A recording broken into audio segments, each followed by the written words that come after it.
This podcast is brought to you by Craft Beer and Brewing Magazine for those that love to make and drink great beer. To learn more or to subscribe, visit beerandbrewing.com or find us on social media at Craft Beer Brew.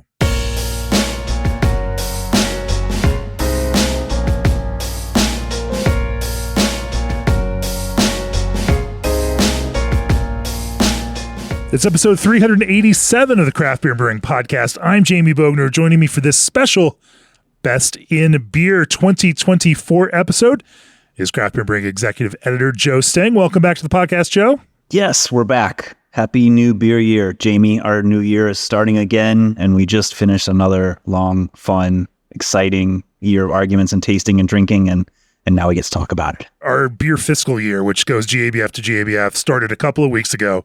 In full disclosure, we've already been working on next year's list because once this one goes off to the printer, and it does several weeks before this episode because I am holding the printed issue in my hand right now as we go through this. There is some lag time there. But just, so that no one worries, we have been hard at work over the last couple of weeks already working on 2025. It's crazy to think that this is the 9th year that we have conducted our Best in Beer Readers Survey and developed and established our top picks for the best beers in this year. 9 years now, Joe. That's it's kind of crazy to think about. Yeah, I'm looking forward to 10. It's going to be a nice round number for everyone to celebrate. Well, for us to celebrate. For sure. And in December, we hit our 11th year anniversary for Craft Beer and Brewing. It took us a couple years to spin up this whole Best in Beer thing, but we did. Anyway, I don't want to keep people waiting because there is so much good here, but I will say that if you are a Craft Beer and Brewing subscriber, then as you are listening to this, this podcast episode has dropped simultaneously with emailing this PDF issue of the new issue out to everyone on our subscriber list. Of course, those print copies are in the mail. We'll get to you very, very soon. But of course, we didn't want to delay in sharing this with you. And so the simultaneous drop of our Best in Beer and the issue and the podcast are right here. If you're listening to this, if you're a brewer out there in listener land and wondering how you get onto these lists, and just particularly our editor's picks for the best 20 beers of 2024.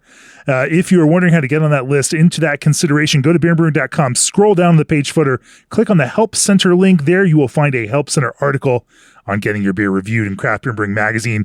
Includes our editorial calendar, deadlines, shipping info, all of that stuff.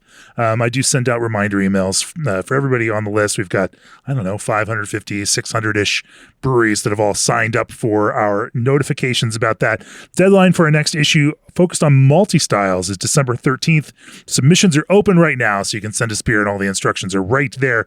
Or if you have any questions, just send me an email or send an email to our review coordinator, Paul Hutchings at phutchings@beerandbrewing.com. And Paul would love to get you sorted and get your beer in here.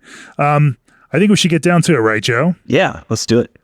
Before we get into the winners in each of the categories, let's talk about our methodology. First, the G&D Chillers, they always strive to build great chillers. Partner with them as you build great beer. But don't just take it from me. Hey, this is Josh Erickson of Jafuncta Brewing in Mandeville, Louisiana. The team at G&D were a critical part of our 10X expansion, always just a phone call or email away. And thanks to their superior equipment, technology, and documentation, commissioning our new chiller was smooth and straightforward. Now we can't wait until we need to upgrade our existing chiller. Choose G&D Chillers on your next expansion or brewery startup and receive 1 free year of remote control and monitoring of your new G&D chiller. Also, ProBrew is excited to now offer 2 to 4 week lead times on all in-stock ProFill rotary can fillers and seamers. These models are available in 100 to 300 can per minute filling speeds and are built with a focus on scalability and low dissolved oxygen pickup. The special lead time is only while supplies last, so send them an email at contactus@probrew.com or call them at 262-278-4945. ProBrew, brew your beer. And you might have heard of Old Orchard, but have you heard of their newest flavors? Berry Blend, Blood Orange, Lemonade, and Tart Cherry are the latest additions to their lineup of flavored craft juice concentrate blends. Old Orchard's R&D team can also formulate custom blends unique to your needs. To learn more and request your free samples, head on over to oldorchard.com/brewer. Okay, Joe, we're going to kick things off with a little bit on methodology. First, let's talk about our Reader's Choice methodology. This one is just sheer popularity contest. We open the votes up to everyone. And I think, as I look at some of the data here, the nature of the popularity contest becomes very apparent. There are definitely some brewers out there there's some breweries that press their fans into motion to vote for them, and we watch some of that. So I think you can take your guesses as to who those might be as we go through some of these lists. But you know what? Fair play is fair play. It's open to everyone. Everyone can vote, and that is what it is. Yeah. What else are you going to do in the age of social media, right? I mean, you're going to put it out there, and we like to see people getting the word out about the survey and about the magazine. So it's going to happen. And then the only way to fight it is for you to do it yourself too. Get the word out next time. That is the way to do it. Now, of course, to balance that out, we have our editors' picks, and the methodology for that is quite a bit different. For that, we start looking at all of the highest scores from all the issues throughout the year. And from that, we build a short list. And when I say short, it's probably got 40 some odd beers in it. And then, from there, we ask those breweries to send those back in if they've got fresh samples. And we also invite breweries to send wild card entries out for that best in beer issue. We taste through everything. The Joe and Stan and Kay, actually, why don't you talk about that tasting a little bit, Joe? Yeah, well, actually, I want to back up a little bit because of what is happening right about now. You put out the call for submissions today for the malt issue that's coming up, and that is sort of, we mentioned our beer fiscal year. That's starting all over again. Now, if you've looked at the reviews in the magazine before, sometimes you're going to see the same names, right? Like, one, that's because those brewers are making great beers and they're doing well in blind tastings, right? But it's also because they are submitting beers often pretty consistently. So if you are if you're a brewer and you're looking at those and seeing, it's the same people again. Well, are you submitting beers? You got to play to win. So if you want to get into this, and for us, the wider we can cast the net, the wider the field, the better the beers are going to be in the end. Because what we're looking for at this final table with Jamie and Kate and Stan and I, is we're looking for not just beers that impressed our blind panel throughout the year, although those are certainly have the inside track. But we're bringing our own perspectives, our own frameworks, and it's we're not looking at BJCP guidelines. We're looking to have our brains lit up and to have this sort of like, this resonates with all of us. This really hits a chord with us, and then we try to figure out why. And it's really fun to do. And so that's what we're talking about with these editors' picks, these final 20. And if we, the more breweries we can get involved, then just the more exciting and more meaningful this is all going to be. But it's a hard table to crack, and this list of 20, I think it's the hardest thing in the world to crack if you're a craft brewer. For sure. Even more selective than GABF if you look at the number of beers that are submitted over the course of the year and how that whittles down into just 20. Of course, these are all beers that have something to say, that have a point of view, but that also speak to something that we feel is of the moment and special and noteworthy, and something that that deserves a place as one of the best beers of this current year. Let's actually get into some of the lists, and let's start with a little bit of reader's choice. Of course, again, these are breweries that you all voted on, and the first list is your favorite breweries by scale. And we are going to start with your top 10. Actually, we should also mention that we're not going to give you all of the information here in the podcast. We are going to subset these lists out to make sure that you go to beerandbrewing.com, read those stories on the website, or even better, hit that subscribe button at beerandbrewing.com and read them in all of their glory as they are intended to be viewed within the issue of the magazine, whether you see that digitally or in print. My personal favorite is print, but I'm an old guy, and so of course it is. But it's so much more fun tactily holding it in your hand and getting to read these pages and turning each of those paper pages. Anyway, we're going to go top 10 each on your favorite breweries. Joe, why don't you start us off with small breweries? These are the top 10 breweries, your favorite breweries that brew fewer than 5,000 barrels a year. Coming in number 10, Triptych in Savoy, Illinois. Number 9, Denver's Bierstadt. Number 8, Sante Adarius in Capitola, California. Number 7, Wavefinder in Portland, Oregon. And number 6, it's Goldfinger in Downers Grove, Illinois. Number 5, Cerebral in Denver. Number 4, Monkish in Torrance, California. Number 3, Highland Park in LA. North Park in San Diego at number 2. And your number 1 small brewery, less than 5,000 barrels, again this year, is Green Cheek in Orange, California. Let's go to small regional breweries, 5,000 to 25,000 barrels a year. In the number 10 spot, Virgin out of Carlsbad, California. Von Ebert, number 9, Trillium, number 8. Number 7 is Hop Butcher for the World. The number 6 spot is Greeley, Colorado's Weldworks. Number 5, Hill Farmstead. Number 4, Cross Strain Brewing from La Vista, Nebraska. And number 3, Alvarado Streets from Monterey, California. And the number 2 spot, Burial, in the difficult home of Asheville, North Carolina, struggling through things right now. Great to see Burial right there in that number 2 spot. And in number 1, a brewery with 2 locations, one in Colorado, one in Stange in the French Alps, Outer Range Brewing. Let's go to mid-sized regional breweries, Joe, 25,000 to 100,000 barrels a year. At number 10, Decorah, Iowa's Toppling Goliath. At number 9, Half Acre in Chicago. Number 8, Fort George in Astoria, Oregon. Number 7, Maine Beer in Freeport, Maine. Number 6, Chicago's Revolution. Number 5, Other Half, based in Brooklyn, but with some other breweries and places. Number 4, Freem in Hood River, Oregon. Number 3, Treehouse in Charlton, Massachusetts. Number 2, Breakside of Portland, Oregon. And your number 1 favorite mid-sized regional brewery again is Russian River in Santa Rosa, California. Yeah, some real consistency year over year in a number of these categories. In the large brewery category, that's over 100,000 barrels a year. The number 10 spot, Great Lakes. Number 9, Boulevard. Number 8, New Glarus. Number 7, Bells. Number 6 is 3 Floyds. Number 5, Allagash. Number 4 is Founders. Number 3 is New Belgium. Number 2 is Firestone Walker. And in the number 1 spot, once again, chosen by you, Sierra Nevada Brewing in Chico and Mills River, North Carolina. Okay, let's keep it moving. Next up, we are going into Who Brews It Best. This one's one I love because, any broad list of breweries just by scale tends to really be dominated by IPA breweries. Go figure. People love IPAs. So instead of doing that, we asked you, our readers, to tell us who brews it best in each of the individual styles. Let's kick it off with American IPA. Joe, give us the top 10. Now, of course, you have to go to the issue to see all 20. So we're going to kick it off with the top 10 of American or West Coast IPA. Number 10, Westbound and Down. Number 9, Alvarado Street. Number 8, Burial. Number 7, Sierra Nevada. Number 6, Outer Range. Number 5, Highland Park. Number 4 is Green Cheek. Number 3, Breakside. Number 2, North Park in San Diego. And your number 1 favorite American or West Coast IPA brewer is Russian River. In the hazy IPA category, the number 10 spot, Other Half. Number 9, Alvarado Street.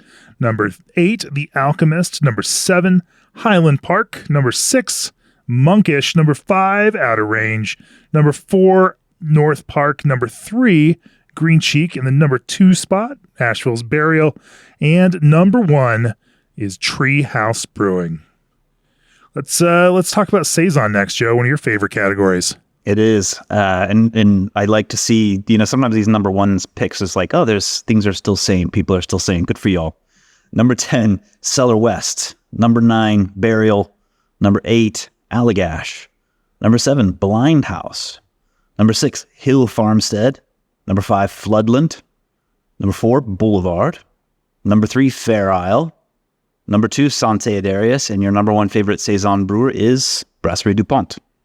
Beautiful, beautiful breweries. Keep Saison alive and kicking. Up next, your top 10 Abbey-style brewers. In the number 10 spot, Monkless. The number 9 spot, Ommegang. Number 8 is New Belgium. Number 7, Lost Abbey. In number 6, Rochefort. Number 5, Chimay. Number 4, West Vleteren. Number 3, Allagash. Number 2, Westmalle. And in the number 1 spot this year, St. Bernardus. Next up, Sour and Wild brewers.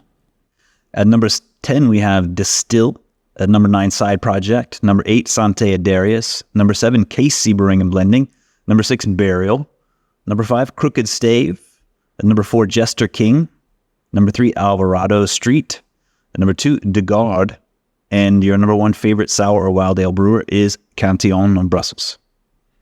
I can't argue with that. In the stout or porter brewers, number 10 spot, Alvarado Street. Number 9, Bottle Logic. Number 8, Left Hand. Number 7, Breakside. Number 6, Founders. Number 5, Highland Park. Number 4, Goose Island. Number 3, Burial. Man, Burial's on a lot of these lists. Number 2, Side Project. And once again, in the number 1 spot, Guinness. Up next, Pale Ale. Of course, this category is always dominated by one single brewery. That brewery in the number 1 spot in this list, I think had as many votes as the next 15 breweries on this list combined. But nonetheless, Joe, why don't you start it out at number 10? All right. Alvarado Street's at number 10. Number 9, Oscar Blues. Number 8, Virgin. Number 7, Highland Park.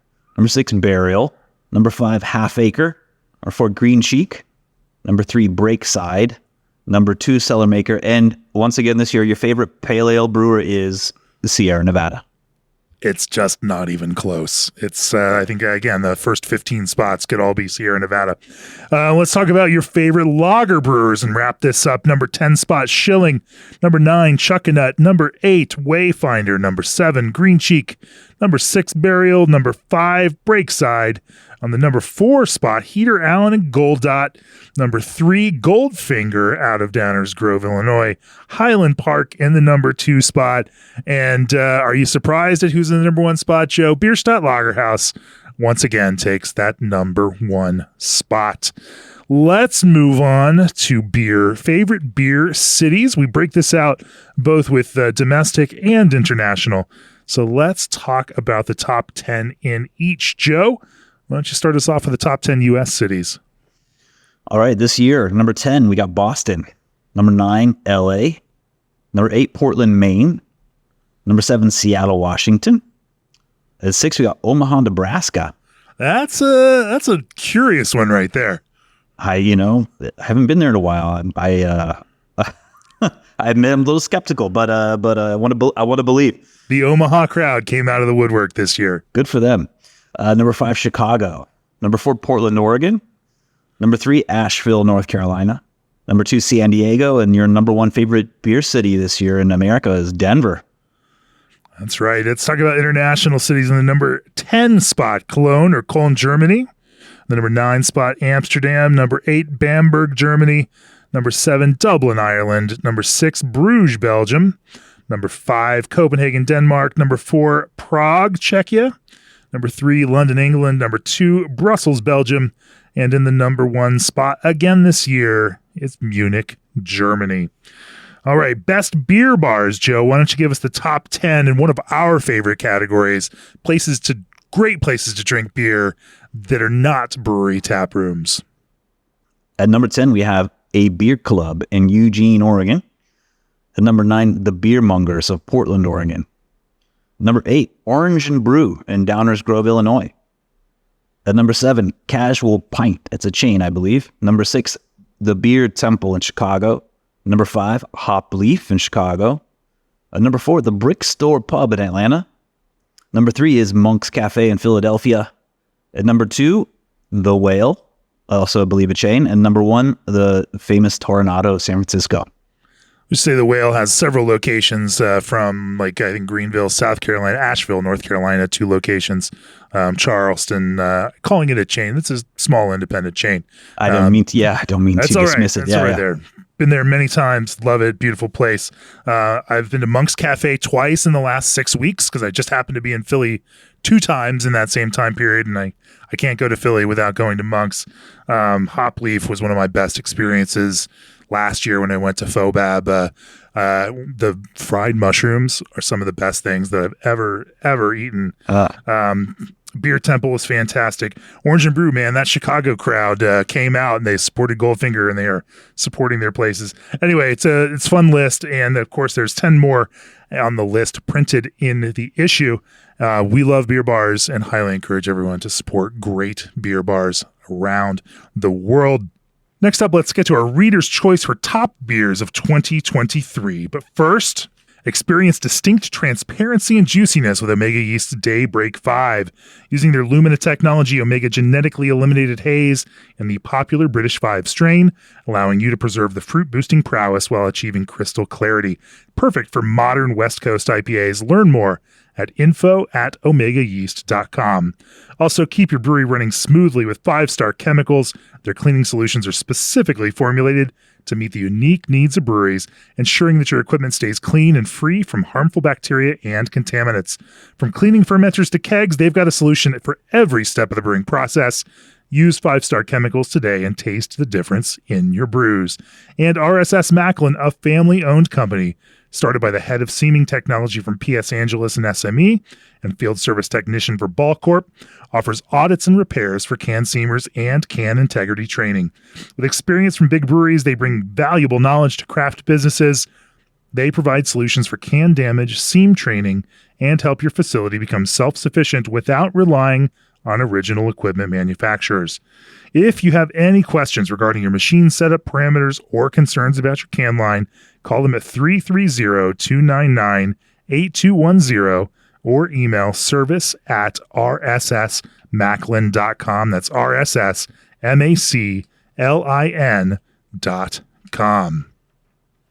All right, Joe, let's talk about the Reader's Choice for Top 25. And of course, these are voted on by you. Totally open to your favorite beers. Let's start in the number 25 spot, Joe.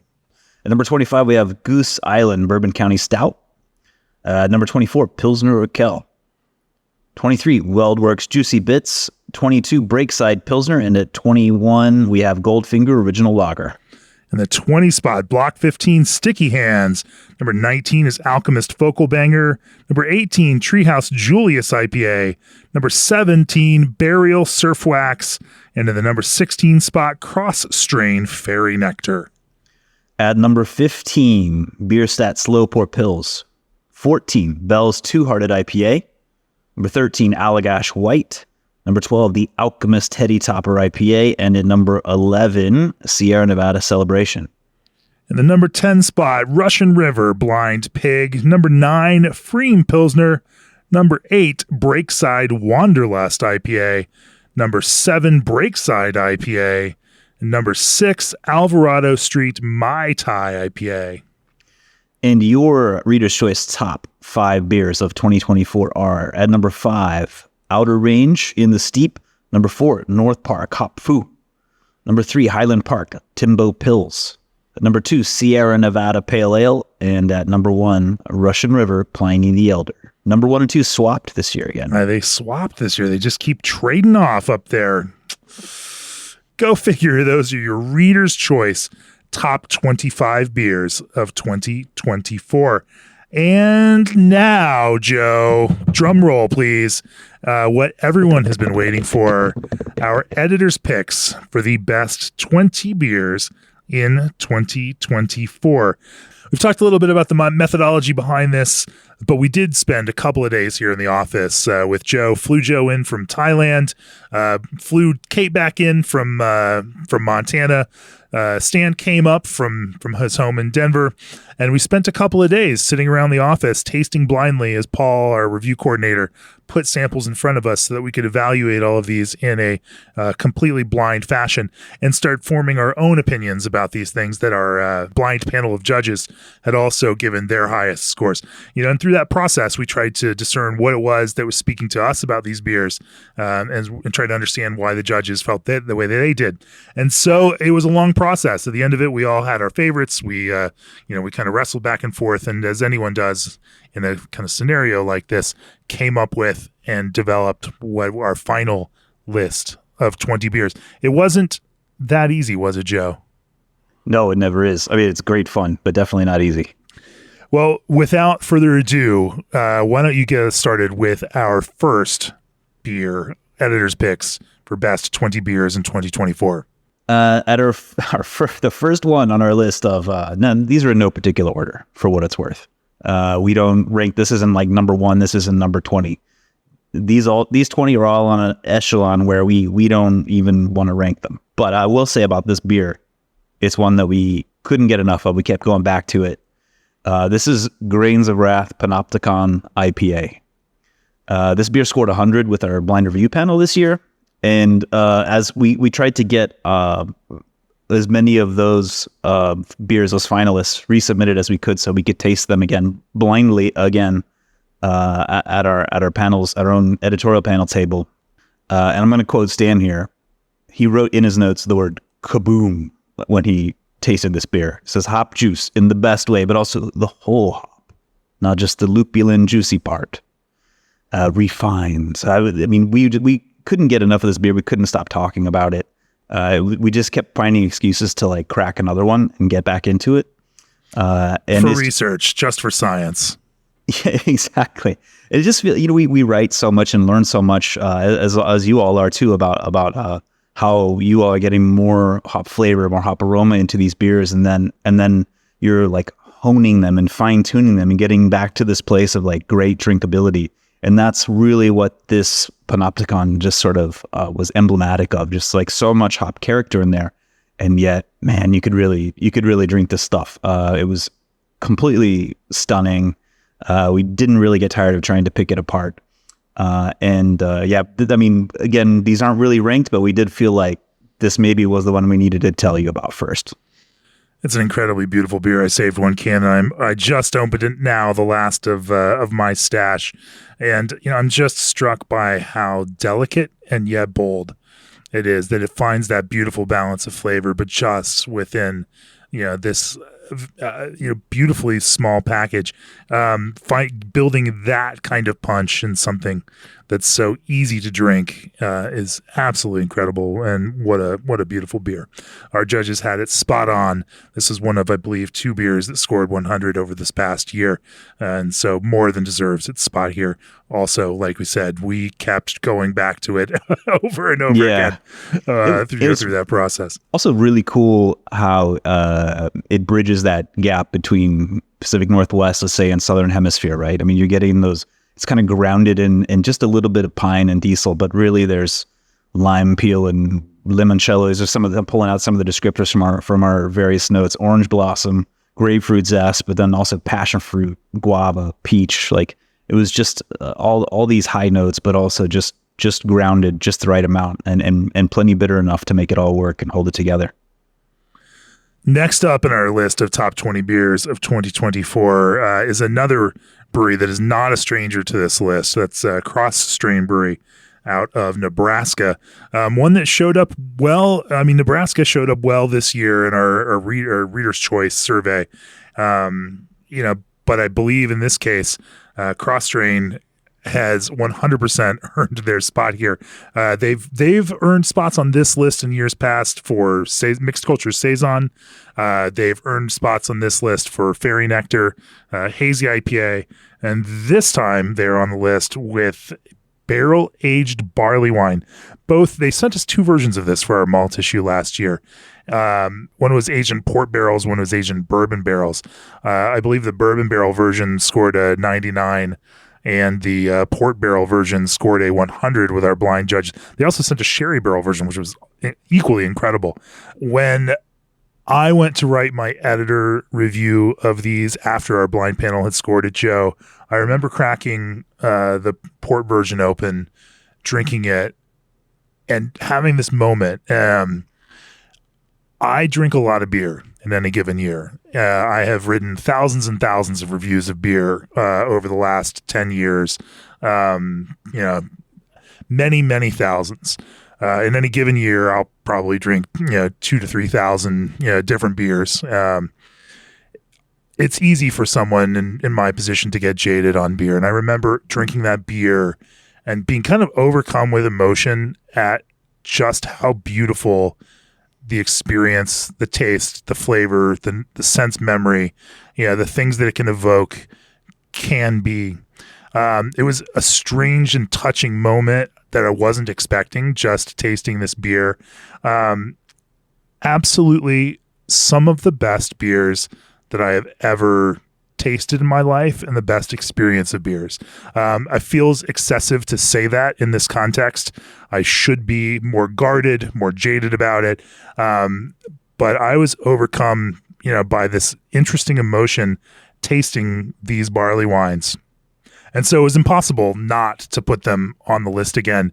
They were some of the most immediate, and of course our judges responded outrageously positively to them in an outsized manner for that malt issue last year. Incredibly well-deserved, a wonderful brewery. You can read the description in the Best in Beer issue for all of those flavor notes, but I would just say prepare yourself. Expect a beautiful experience. Expect some of the most interesting beers that you have tasted, and you may still have your own expectations exceeded when you actually taste these beers. All right, Joe, let's talk about Haute Gueuze next. Yeah, well, this is a nice memory too. You and I in Brussels at the Spinnekopke tavern, and the beer, I'll say it because sometimes I forget to say it if I start talking. The Bogner Haute Gueuze from 2023. One of the newer Gueuze blenders in Belgium, and we were in a restaurant called the Spinnekopke, which for a long time was had become a tourist trap. Still a cool place. The atmosphere was never stopped being impressive, and but it's just recently came out with kind of a new generation of younger owners who are really made the food better and service better, and just it's just nice, and also really kitted out the lambic list as well. And there's also kind of a new generation of lambic makers and Gueuze blenders coming in, and that's exciting too. And a lot of that, I think it's worth going over there to re-experience, because a lot of that doesn't even make its way over to the States anymore. So to taste, we visited a number of them, whether it's Kestemont or the Eilenbosch brewery, or even the Parain blends that are being made by Thomas de Belder at the Driefonteinen restaurant. So many interesting new approaches to Gueuze, new but also rooted approaches to making lambic and Haute Gueuze. Yeah, and I remember being struck by sort of how relatively gentle this one was, like soft, approachable. It's still got the acidity. It's tart, but it wasn't sharp in any way. And it just felt, I don't know. It was early May, and it's sort of like we were tasting the spring day out of this bottle, and it was just really kind of exciting to see what's happening with where lambic and Gueuze are headed. Now, it was quite hot for a while globally, and then the whole, all of craft beer cooled off, pandemic came, and so on, and it's no different in Belgium. And so it's not, I don't know how many of these things got started because there was money behind them and people saying, hey, we can make money at this, but it doesn't matter because it takes a few years to get a good Gueuze anyway.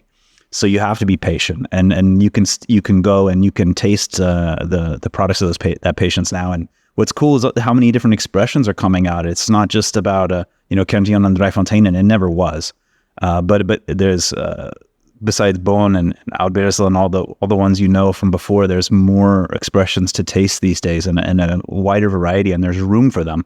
There's no need to have this very strong viewpoint on it must taste like this. You can have that if you want. That's perfectly respectable in this realm. But I think that it's more interesting to sort of open things up a little bit, and as long as things are being done in an authentic way, be open to wider range expression. And this sort of like lighter, lemony, fresh linen, white wine kind of expression here was just the thing for like a nice evening, having a dinner and early May, sitting at this just fantastic classic place. And you did bring some bottles back, and we did taste them blind as well. And so it wasn't just on the strength of this nice memory, but I'm not letting go of that either. Scored a 99 with our blind judges later on in the pages of the same issue. Funny enough, I was thinking about it, and I actually did. I'm so excited to see these beers make their way to the United States through importers. I drank a bottle of this when I was back in Florida at some point this year after that trip, and stopped by Red Light in Orlando, one of my favorite beer bars in Central Florida, and they had it on the draft or on the bottle list. I'm like, you know what?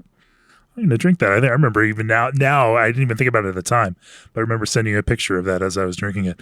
And here we are, all the way around here with Bourneuf on our best beers. If people want to learn more about the brewery, Brendan Kearney did a phenomenal interview episode of the Belgian Smaak podcast with Senna Eilenbosch, the founder of Bogner. And it's great listening if you want to learn more about the brewery. But let's keep moving through our list. Next up is Goldfinger Hellerbach on this one. This is a kind of a one-off special collaboration beer that Goldfinger did with HVG, the German hops organization. They didn't have any fresh for us to taste, but it scored so well in our lager issue earlier this year. It did that special thing. I've grown more sensitive to breweries that find ways to work within the noble hops tradition using these classic hops, but finding interesting expressions that also feel contemporary while rooted in this kind of historical flavor, family. And with this one, it was like elderflower notes, like pure malt sweetness. We got like vanilla sugar cookie dough. As we tasted a rather old can, we actually saved one from that lager issue, and we're tasting a 6-month-old can in our blind tasting for this Best in Beer issue. Stan was super impressed by the fresh malt aroma and those floral and perfumey hops, and the clean bitterness for a beer that was that hop forward to have aged so beautifully after for 6 months in the can, but capturing that kind of both modern and classic character at the same time. An incredibly beautiful beer. Goldfinger has been crushing it, across the board with lagers with our blind panel, we've been super impressed, and so they've earned their spot on our Best 20 with their Heller Bach. What's up next, Joe? I think we go back to Belgium next. Yeah, we do, don't we? Okay, so the next one is Timmermans Grioteca. And I think that, before we really even sat down at the table, in my mind, this was fairly fixed as one of the best beers, maybe the best beer I had all year, at least my favorite. And we first tasted it at the Timmermans Brewery. This was during the Tour de Gueuze. We were on a tour and sitting at the bar there, and with our friends from Visit Flanders. Thank you, Visit Flanders. Thank you, Visit Flanders. And the brewer Thomas van der Lenot was there pouring bottles for us and cracking things open. And this was just, to me, such an eye opener. It is a creek. It's an outer creek. It's pretty traditional. It's about as traditional as you can get. Although there is an interesting twist to it. Instead of aging all of it in the sort of the typical repurposed red wine barrels or wine barrels, this is partly aged in bourbon barrels. Not a lot, just a little bit. It doesn't taste like bourbon, but what it seems to do is evoke this like vanilla almond note that really makes the pit of the cherry come out more somehow. Like in a great creek, you can usually taste that little almondy note that comes from the pit, and this sort of accentuates it a little bit. Plus, it's just juicy. It's just like got that juiciness you want balanced against that austere lambic background. So it's tart, it's dry, but you've got that fleshy, fulsome vinous cherryness to it. That's just like it's just punchy, and you want to keep going back to it, and then it just splinters away into this dry austerity, and then you have to go back for it. So it was just a real pleasure to drink. And then you brought some over went before us at the table, and it did its thing with the group. So it's stunning.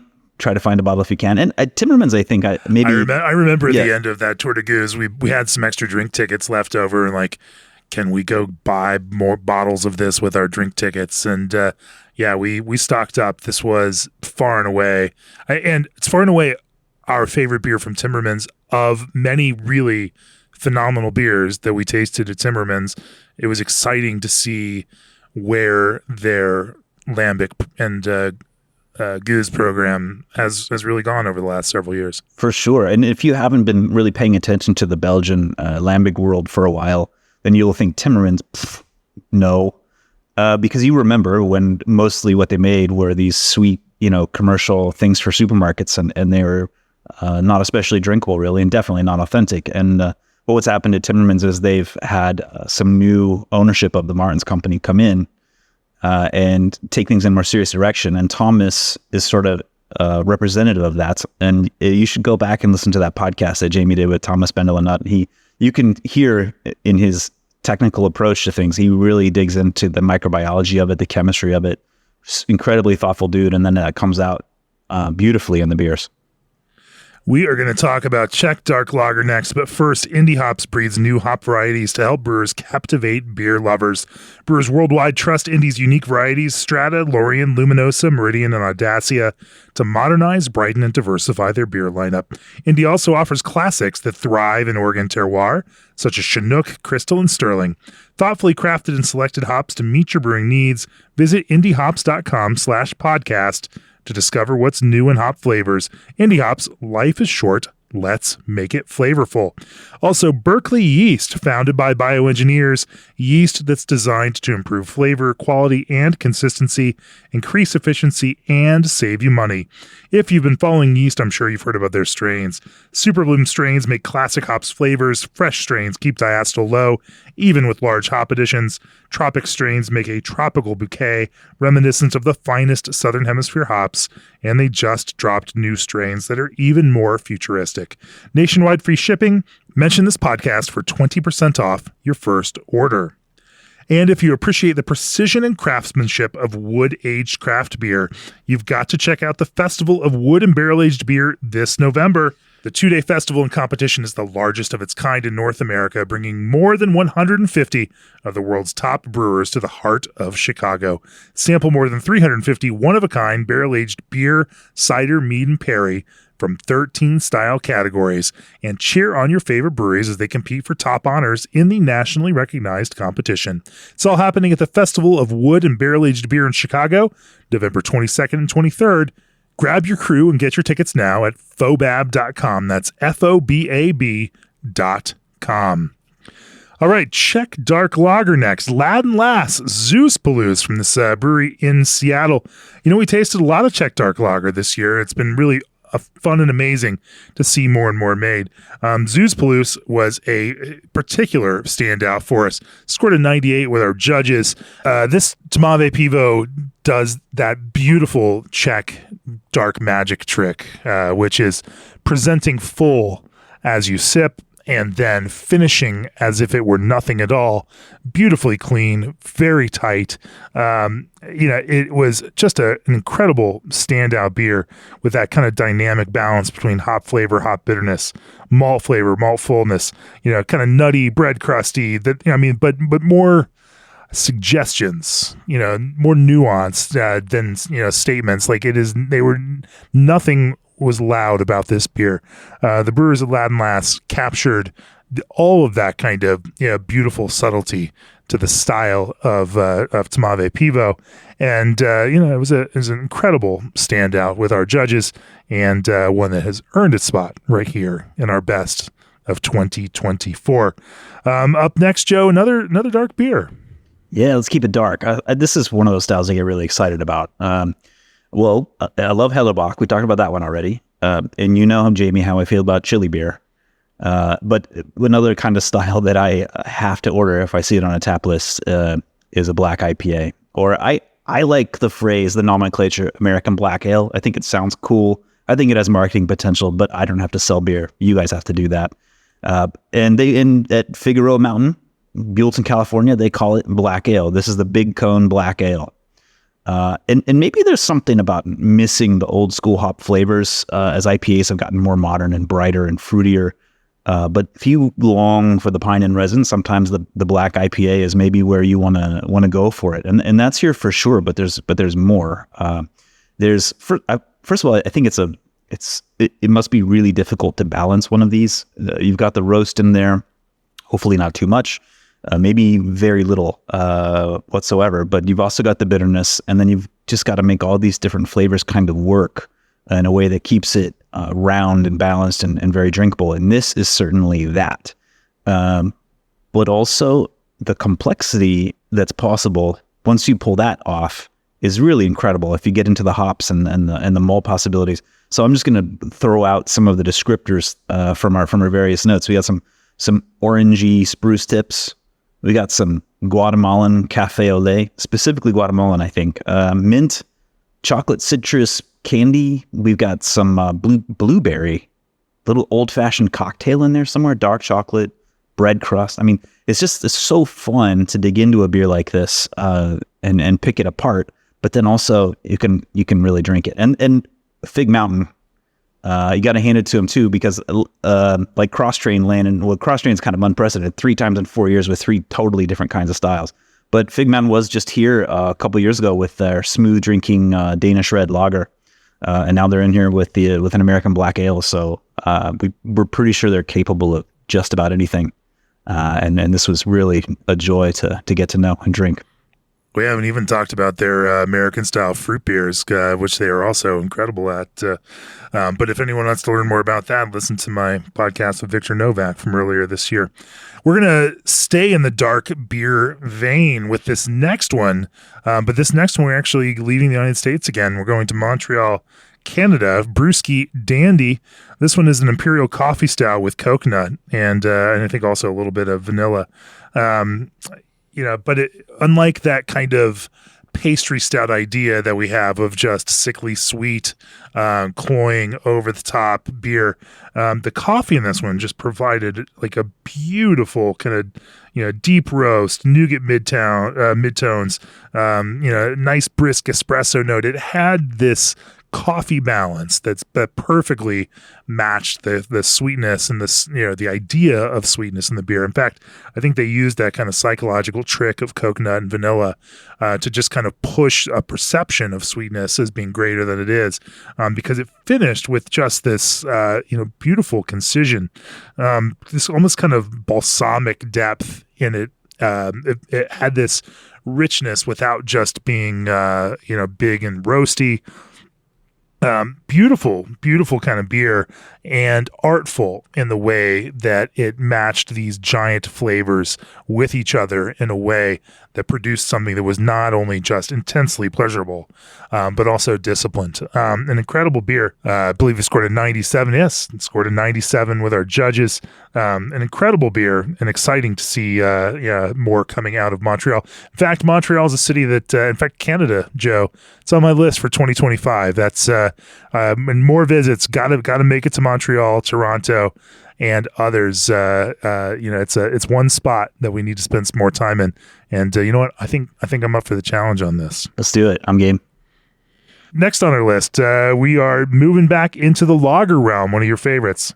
Oh, for sure. And I think it's been so cool to see what's been going on the past 3, 4, 5 years with craft lager in the United States, and I think it's getting better and better. But some people were already good at it. And when I say lager power couple, there might be a few that come to mind, if you know, but there's one in particular that always pops into my mind, and that's Lisa Allen and Kevin Davey at Heater Allen and in McMinnville, Oregon. And it's hard to believe, Jamie, it was only last year that they launched Gold Dot. It seems like it's been around longer, maybe because they keep scoring well in the magazine. But this Gold Dot Helles Lager is the beer that landed here, and it's landed with our blind judges and a score of 99, and that's how it got into our final table for our editor's picks tasting. Yeah, and the beer speaks for itself. It's got that thing you want from a great Helles, where from a lot of great beers, right? Where you can drink it all day and not think about it, or you can start to pick it apart. And when you start to pick it apart, then you're getting that little bit of the matchstick lager sulfur, little cracker, little honey bread malt, and then getting into some really like fresh kind of lemony floral hops, like the brighter, more fun side of a Holler Tower type. And there's a nice structured bitterness. There's just the lightest like stripe of sweetness. It feels on the lighter side, but it never fails to sort of. It doesn't feel airy. It doesn't feel thin. It doesn't feel crisp, overly crisp, and except in the finish, right? It feels satisfying, and so it's just kind of. It did really well with our panel. It did really well with us, of course, tasting it blindly at the editor's table, let's call it. And it's just, you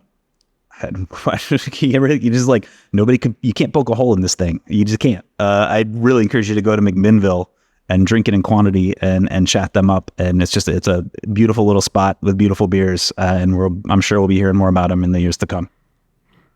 An absolutely incredible beer. And we stay in the lager realm for our next one. Pure Project Rain. This one's a German style lager. Also scored incredibly well with our blind judges. Scored a 98 with our panel. One of our top scoring German lager. An incredible beer, but what an interesting one, because I can tell you, this is one of those beers, I can trace the evolution of this one back. I remember it was like 2017 or so. We did a Brewery Accelerator event down in San Diego, and I was moderating a panel on trendy beer styles. And Winslow Sawyer, head brewer for Pure Project, was on the panel. And then, we were ostensibly talking about things like hazy IPA, fruited sour beers, barrel-aged stouts, the trendy stuff. And I loved it because Winslow brought cans of Pure Project Rain for all of us on the panel. And so all the brewers got to sit there and drink lager as we were talking about these trendy styles.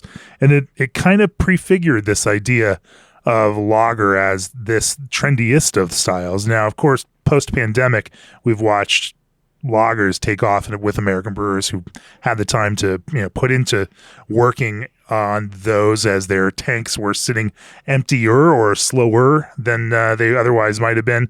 And of course, post-pandemic, we've just seen lagers explode in American craft beer. But then it felt kind of novel, and it was a good beer then, and it is a world-class beer now.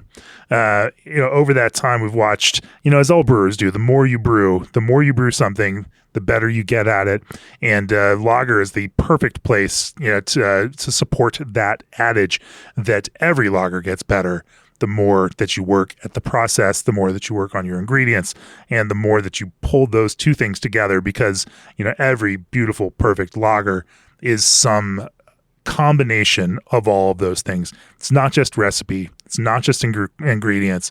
It's not just your technique, your hot side technique or your cold side technique. It is really the synthesis of all of these things that turns it into, over time and honing and shaving and sculpting, that makes them the absolute best beers that they can be. And Rain is an example of this. And while it shows and exhibits that kind of work, the experience of honing and shaping, the beautiful part about it is that it has not lost its verve. It can be easy to shave something down into something that is inoffensive, widely appealing, and yet doesn't say a whole lot. It's harder to do that and not lose that spark, that creativity, that verve, that swagger. And Rain has that kind of, that thing that one of our reviewers called a spiky statement without being rough or unpleasant. It has its strut. It puts itself out there and captures this kind of personality, but it does it in this beautifully sculpted package. And so that is what made Pure Project Rain appeal to us as we were sitting there blindly and considering it for this of our top 20 or best 20 beers in 2024. Next up, Joe, this is a particular favorite of you in the hoppy category. Oh, it is, man. This is a really fun beer. So this is from Pine House in Austin. This is the Mosaic Takedown. And Mosaic, I think we can all agree, is a very fun, beautiful hop. Not all of us maybe agree, but I think most of us probably agree that. And it's also fun to see all the sort of different expressions that you all can get out of it in beers. But we all know Mosaic is a cheater hop, right? Jamie, it's easy to make a beer like this. You put a bunch of Mosaic hops in there, probably some Mosaic flavored hop products, and it's going to come out good, right? Sure, because that's how it works. Yeah, it's that easy. Yes. No, it's not that easy. We know it's not that easy. And also, when you're going to stand out among a crowd of, Mosaic beers, Citra Mosaic beers, and so on, you got to know what you're doing. And this beer just absolutely shines in that respect. And we're not the only ones who thought so. It did great with our blind panel. It also won.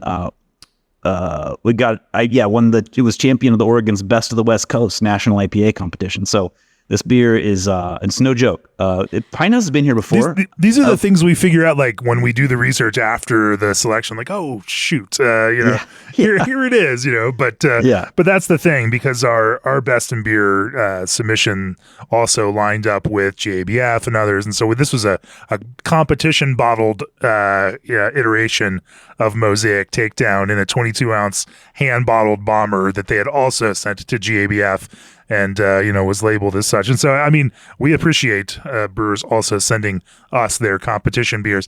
Let's all admit it, Joe, right? The competition versions that brewers make of some of their IPAs may get just a little bit more love than the regular versions. Well, they're definitely going to do they're definitely have the packaging game down tight for sure, right? And maybe, I mean, this is, you've got at least four forms of Mosaic going into this one. The whole leaf, there's T90, there's Cryo, and there's the YCH 702 flowable extract. We didn't know any of that. I mean, this is all later where we find this stuff out and when we write it up.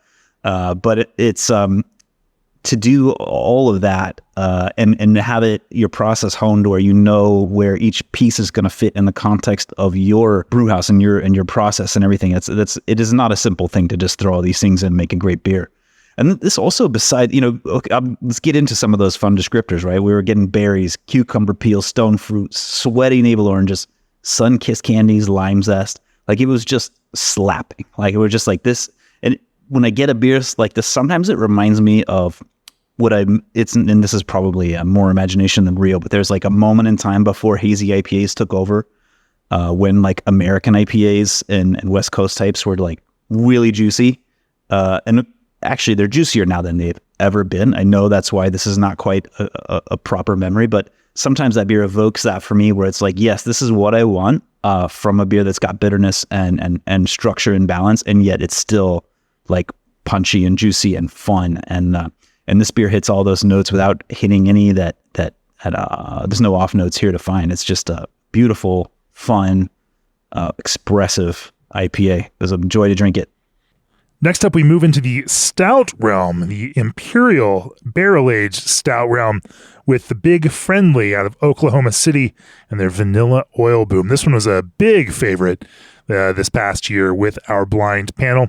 In the malt-focused issue of 2024, and just as a friendly reminder, submissions are now open for breweries to submit for the malt issue of 2025 for this next beer fiscal year that we are in now.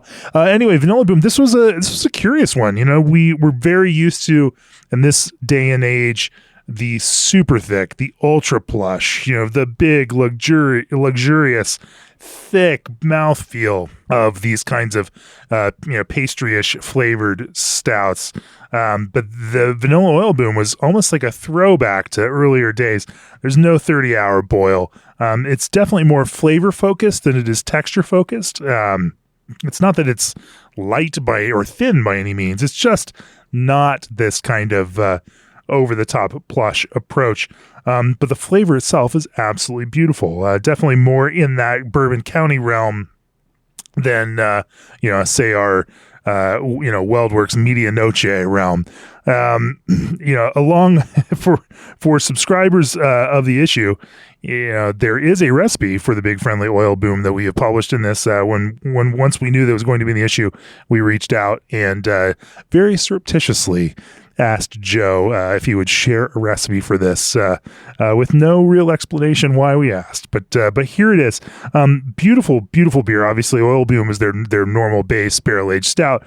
This is a vanilla iteration of that, and it has all those flavors you expect. A little bit of dark fruit and chocolate. In fact, I think interestingly enough, after a period when more dark fruit characters almost fell out of favor in some of these big imperial stouts, they seem to be making a bit of a comeback as we all search for just a little bit more of that character in some of these beers, and just a little bit more depth. As this one captured those kind of booze-soaked raisins, high percentage cacao, some burnt s'mores in the retro nasal, graham cracker top notes, nutty toffee, that full-on vanilla spectrum, but also just a little bit of cinnamon, a little bit of spice, touch of espresso. Just a beautiful tightrope there. Tiny little brewery. They don't make a lot of beer. They're not doing a lot of blending. It's not like they've got, a whole lot of stock to pull from to kind of create these beers. And so to be able to do this, build this kind of beer as a single stream makes it all the more impressive, given where the competition is and who they're pulling together. So phenomenal beer from the Big Friendly. Next up, Joe, we've got a Kentucky Common, or so they say. Yeah, well, they can call it what they want. They're not in Kentucky. They're in Round Lake Beach, Illinois. This is from Black Lung, and the beer is called Left Fork.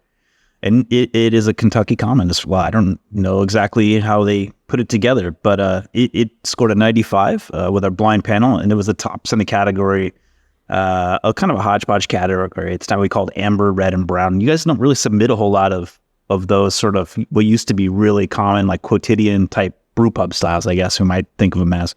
I hope they're making a comeback, but this drinks really like a brown ale, right? Like a light, autumnal, easygoing brown ale. It was also fun to have a Kentucky Common. This. I mean, it is cool to have a Kentucky Common on this list, right? It's like what I think of as a home brewer style. It's not a style that like you're going out there to brew to make money most of the time. So it's it was kind of cool that this like really did well at our editorial panel table. It shined. I mean, after doing well with our blind panel too. So, our blind panelists. So, there was some nitpicking about is it truly a Kentucky Common? The beautiful thing about the style is that since no one alive has actually tasted any of the original versions, there's a fair amount of latitude to this whole thing. Well, I like what Stan said too. Is as a historical beer, it would not have tasted this good. I mean, it doesn't matter what it is if it drinks this well, right? I mean, it's like maybe comparison wise, it'd be something like a nice Texas Bock, right? That smoothness, but still you've got those lighter toasty malt flavors, a little bit of light coffee roast, pumpernickel bread. Kate was writing about acorns and dry leaves, so that was this evocative in that way, but still just super drinkable. A little bit of pininess, a little warm graham cracker, and a little bit of like hint of marshmallow. It's just so there was depth there, but you could just really guzzle it. I mean, it was just really a dry finish to it, and so it's I don't know, it's kind of cool. Maybe we'll have to get into the hood of this beer at some point and get a recipe and figure out how they're putting it together at Black Lung. But it was super intriguing, really delicious, and fun to have a beer like this in the top 20 of the year. Next up, a small beer. This one's Offset Dopo. We love hoppy, 5-ish% beers, and in this case, Offset benefits from the fact. I mean, we'll just say that there's not usually a benefit to being located in the state of Utah for a craft brewery, because the state doesn't exactly love alcohol producers, and they make life a little bit difficult. Like they can't serve beers on draft that are over 5%. They have to pour them out of cans. It's an absolutely weird, antiquated, crazy rule. Then to protect the delicate people of the state of Utah, from the danger of those, high ABV beers on draft. But hey, we all need the government to make decisions about our own morality for us, right? And we know that environment produces some great brewers come out of the environment, right? Having to make really, spot on drinkable beers below 5%. A lot of great brewers come out of there. Adversity produces novel solutions, Joe, and I think that in this case, Offset is proof of that. And so how do you make a beer that's under 5%, but also captures the kind of hazy IPA, rich fullness, body, hop saturation, and character that you expect, despite this very, very low ABV? But they figured out how to do it. With this beer Dopo, I mean, it really just crushes with like pink guava, passion fruit, papaya, these beautiful kind of hop notes. And despite this 5% size, they capture that feeling of body that you expect out of hazy IPA. It's drinkable but it's just beautifully buffed and polished. And, they found a way to make it through and operate within the rules of the game that the state of Utah has set out for them. But they've also figured out how to make beautiful, small, drinkable, sub 5% hazy IPA.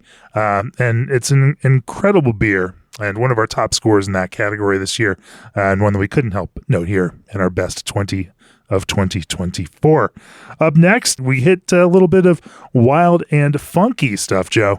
Yeah, so this is a brewery. Now, if it has not been on our radar for a long time, let's say, the brewery hasn't even existed for a long time. But. Well, yeah, it's really, they opened in 2021, but I feel like with we have written about them recently a couple times, plus tasting their beers, for this issue. So suddenly they're with our blind panel for this issue, they had 2 different beers that were top scorers in their categories.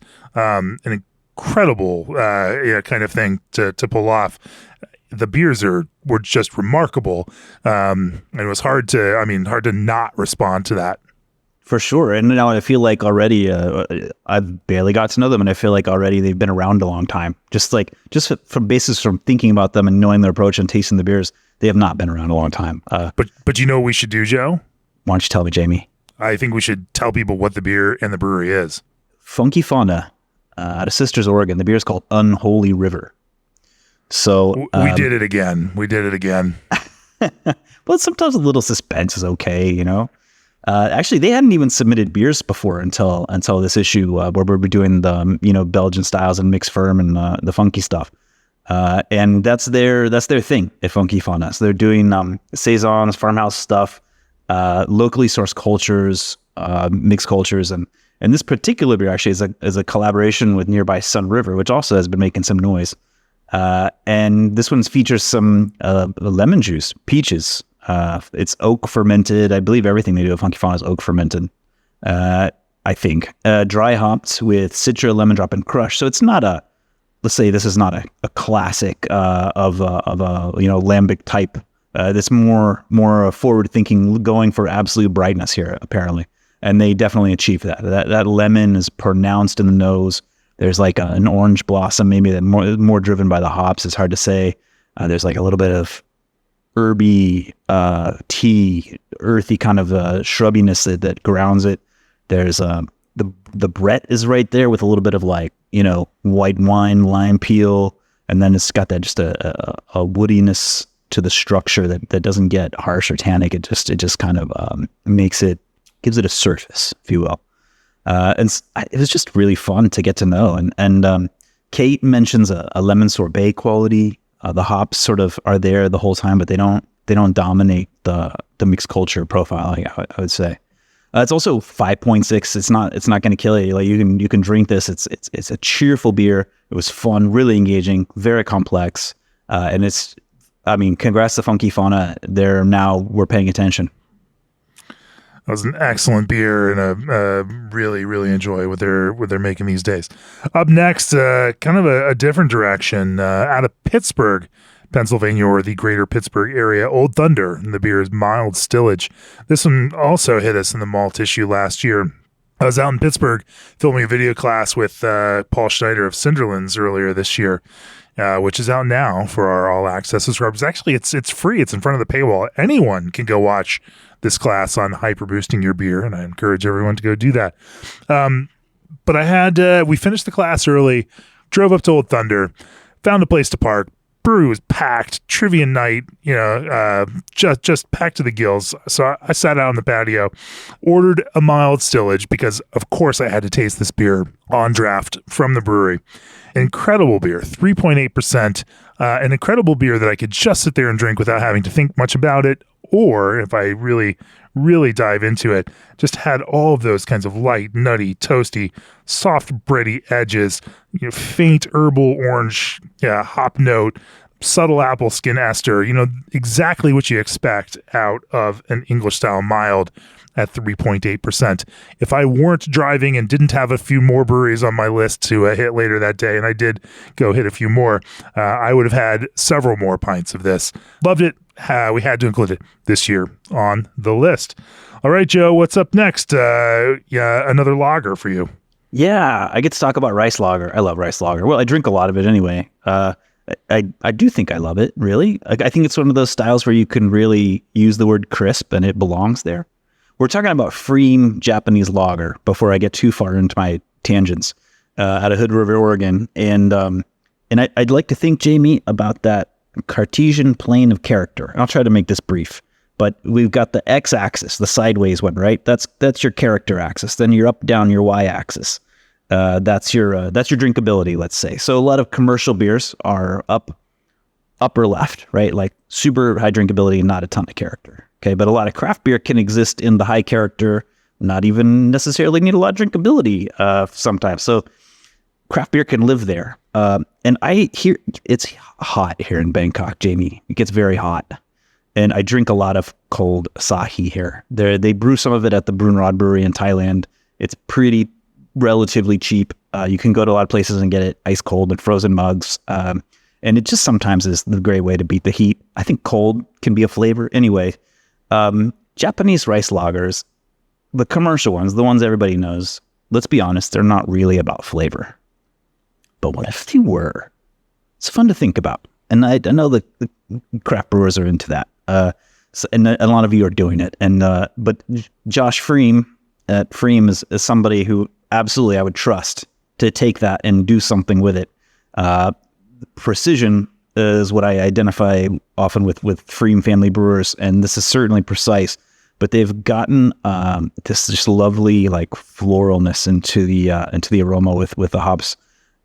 Kate mentions like lily orchid notes, and there's a brightness that Stan mentions, like floral headlights, but it's still super crisp. Like it is just nicely dry, maybe like a little more, and we're talking really subtle margins here, but just maybe a little more sweetness in body than you might find in an Asahi, for example. But that's okay. I mean, that's still dry. It's still like super light and fun to drink. And you can just completely, like, if you wanted to dial in all those aromatics, you could, and the flavors, but you can also just, drink it with friends and some sushi and karage or whatever you're doing. And also, I'm going to mention, this is another one where we have a recipe in the issue. So get excited about it. And we did a video course with Josh too on brewing international style lagers. So get into that if you haven't already. This is a funny one. We were pretty sensitive about this kind of crossover, especially as it comes into our best beers of 2020.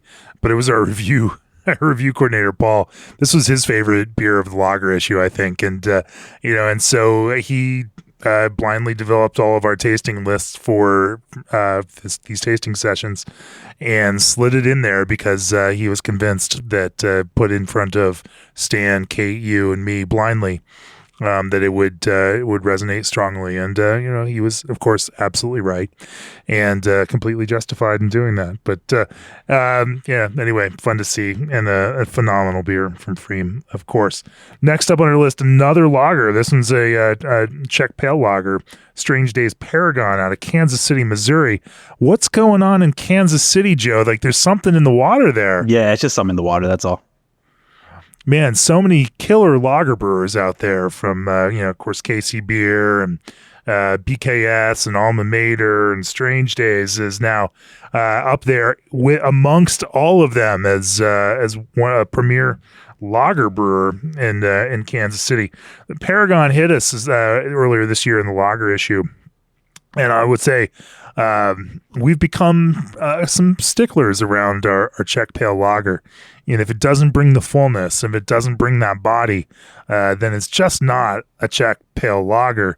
And Strange Days brings it. It really hits that that kind of fullness without, maybe not quite like full on Czech fullness. It still has a nod to an American drinking audience that might not go entirely there, with them. And so but it definitely has that feeling of bigness. And yet, again, it pulls off that beautiful magic trick of feeling full as you're drinking it, with that kind of bright and herbal, slightly grassy, just kind of sparkly Saaz hop character, medium kind of bready body, but then it just pulls into this super tight finish, very nice and dry finish that just almost just eggs you on to take that other sip. It's awesome to watch that happen in American Czech style pale lager. And they do it without, the hops have that character of bigness without any kind of ragged bitterness. That they capture that quality of fineness and refinement that we want out of great Czech style pale lager. A phenomenal beer, and one that has absolutely earned its spot here in our best 20 of 2024. And now we're back to our final two, Joe. These last two on our list have some interesting and special significance. Why don't you kick it off? Yeah. So, I hate to call them sentimental picks, because the reality is we're talking about world-class beers, and they would belong on this list any year.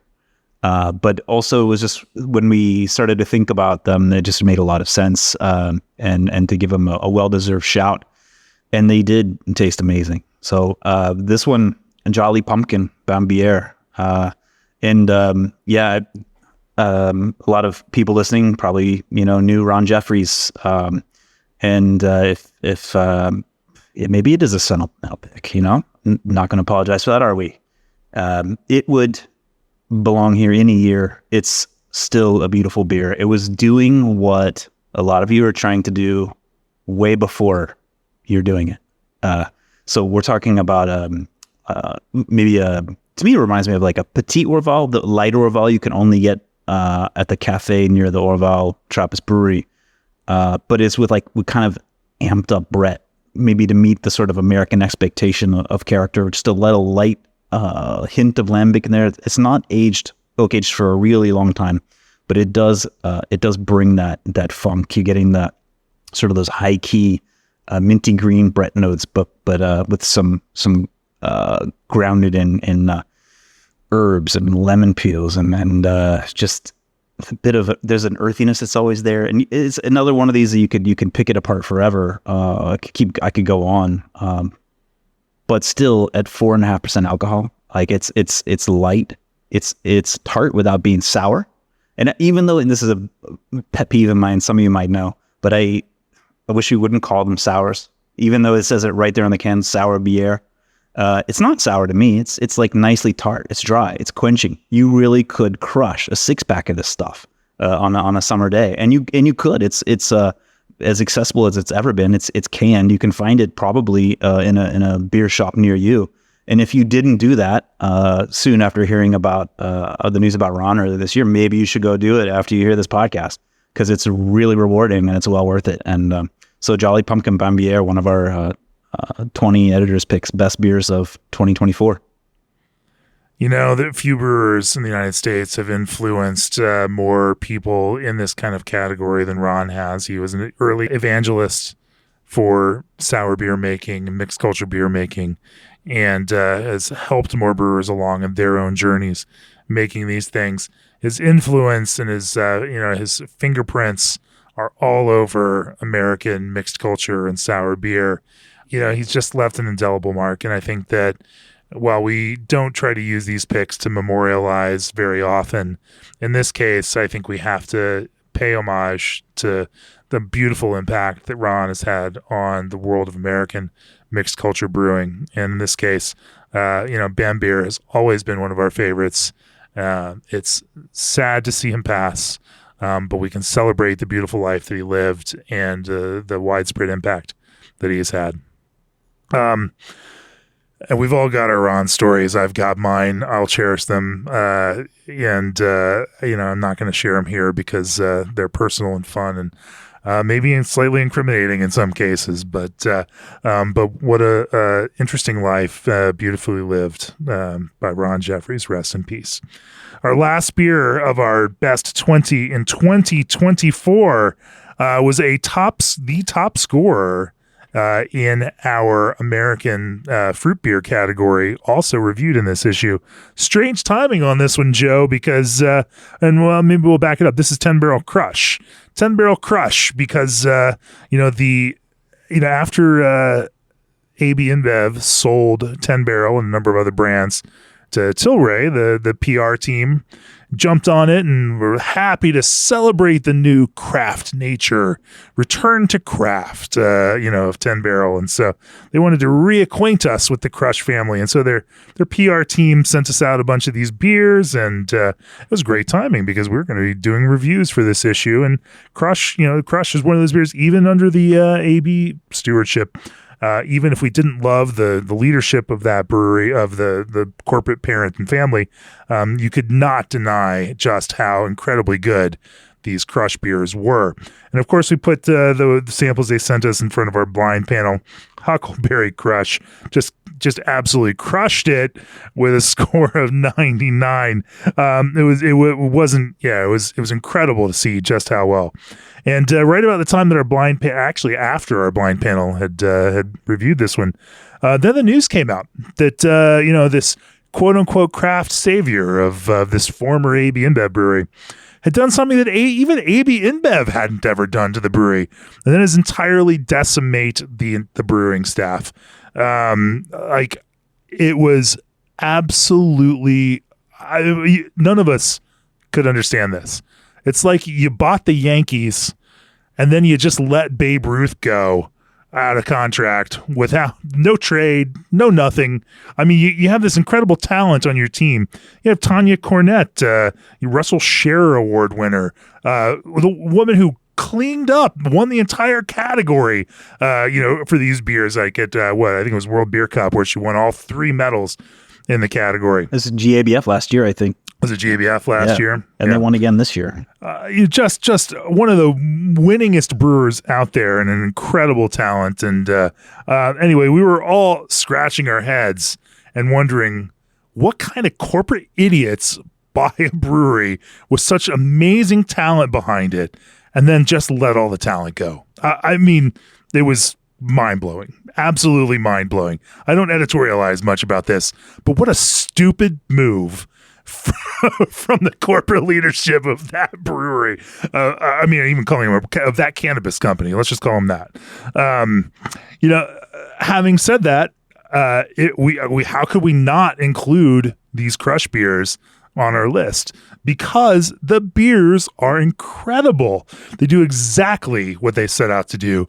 Build, tart, mildly acid forward, but beautifully balanced beers, whether it's that kind of jammy fruit flavor of the Huckleberry version or that kind of spa water refreshing approach with Cucumber Crush.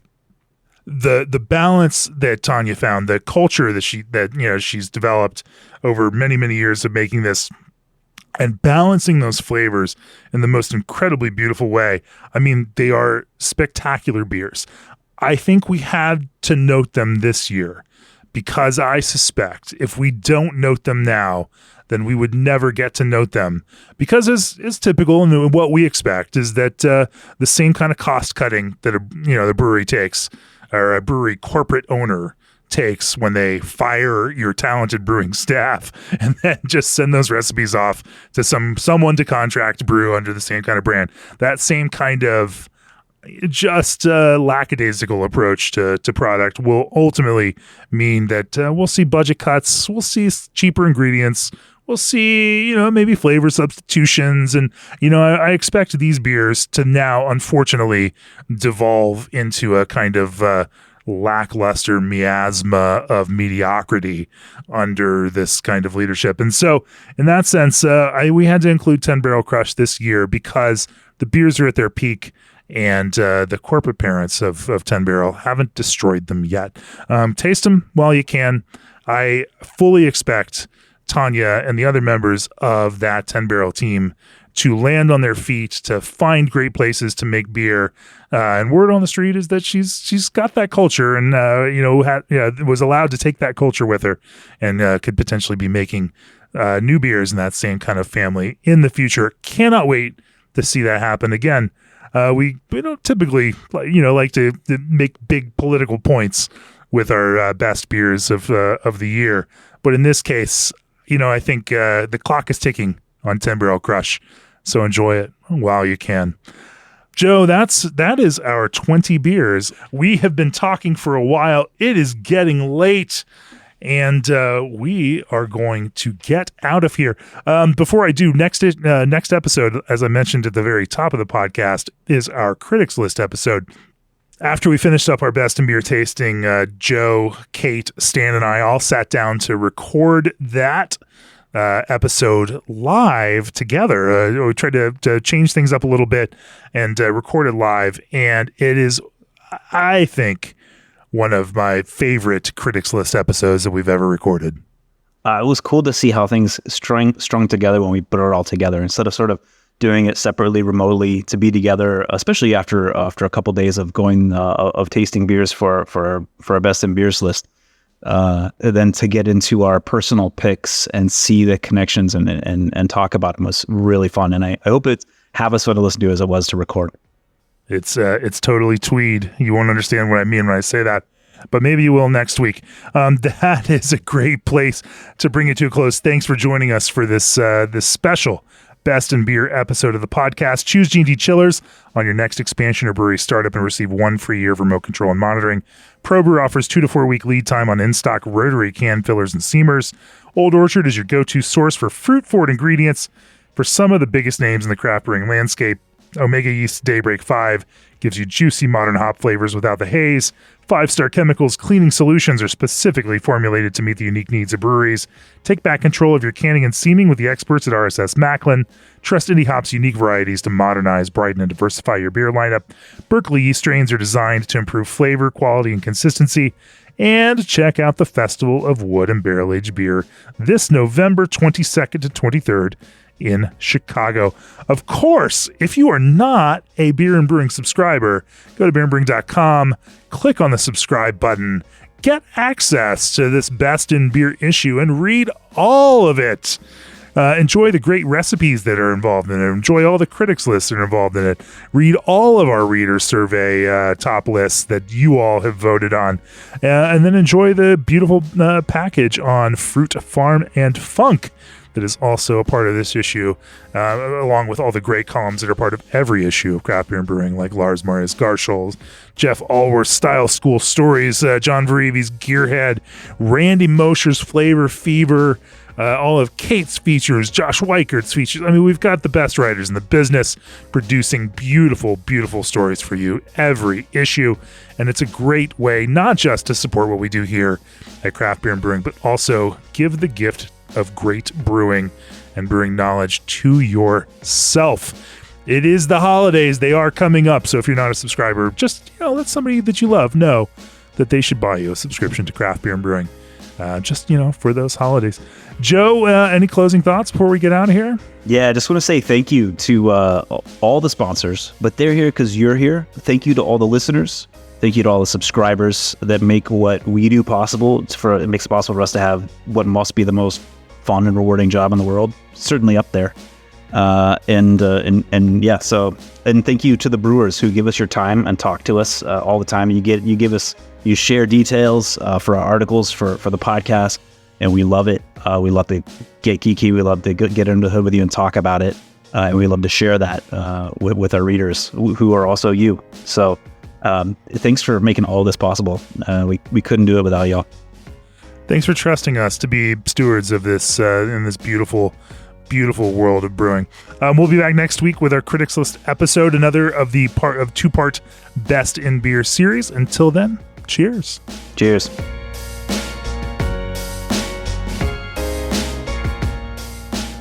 This podcast has been brought to you by Craft Beer and Brewing Magazine for those who love to make and drink great beer. To learn more or to subscribe, visit beerandbrewing.com or find us on social media at Craft Beer Brew.